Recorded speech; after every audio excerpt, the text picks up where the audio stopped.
রথযাত্রায় সবাই মন খুলে আনন্দ করুক।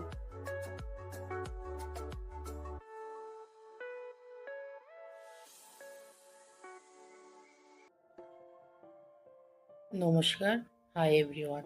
কেমন আছেন সবাই? আশা করছি সবাই ভালো আছেন। আজকে 16ই জুলাই, আজকে রথযাত্রা। সবাইকে রথযাত্রার অনেক অনেক শুভেচ্ছা। রথযাত্রায় সবাই মন খুলে আনন্দ করুন, কিন্তু নিজের দিকেও খেয়াল রাখুন। জগন্নাথ দেব সবার মনের আশা পূরণ করুন।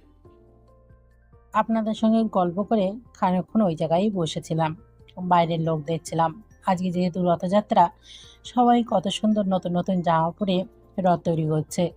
আবার অনেকে রথ বাজার থেকেও কিনে নিয়ে আসছে।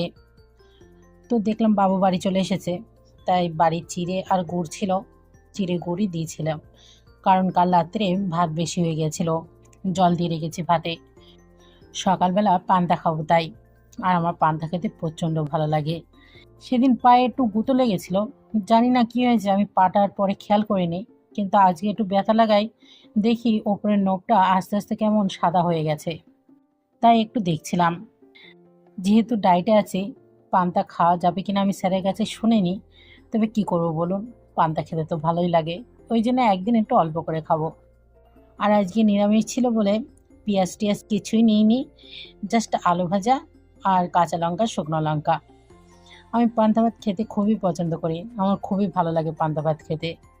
তো রোজ যদি দিত তা ভালোই লাগতো। ছোটবেলায় পান্তা ভাত খেতে একটু পছন্দ করতাম না। মামার বাড়ি গেলে যদি সকালবেলা পান্তা দিত, বাড়ি এসে বলতাম আমাকে রোজ পান্তা খেতে দেয়, একদিনও গরম ভাত খেতে দেয় না। কিন্তু সেটাই যে বড় হয়ে খুবই ভালো লাগবে কে জানতো।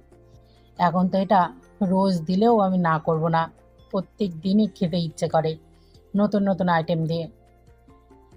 কিন্তু এখন যেহেতু ডায়েটে আছি, ওই জন্যে বেশি কিছু তো খাওয়া যায় না।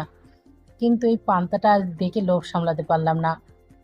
আপনারা কে কী দিয়ে পান্তা খান প্লিজ একটু জানাবেন। নতুন কিছু ট্রাই করতেও বেশ ভালো লাগে।